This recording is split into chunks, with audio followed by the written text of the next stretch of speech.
আগে এটা বলো কি কি প্রবলেম আছে তোমার, তারপরে তোমার দেখে করে দিচ্ছি। এই তো। পেলে কিউ হ্যাঁ এই দুটো।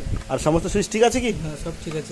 সার্ভিসিং হবে? হ্যাঁ, না না সার্ভিসিং করে দেবে, প্রথম সার্ভিসিং করে দেখবে, ঠিক আছে? হুম হুম। তারপরে খুলে দেখবে, যদি খারাপ হয় তাহলে পাল্টে দেবে তাহলে, ঠিক আছে? তবুও চেক করে নিই তাও, হ্যাঁ হ্যাঁ ঠিক আছে? চেক করে নাও। না, না, হট কিউতে কাজ করছে? না, না, হট কিউ দিয়ে ভাই একটু দেখে না তো হট কিউ দিয়ে কাজ করছে কিনা। হট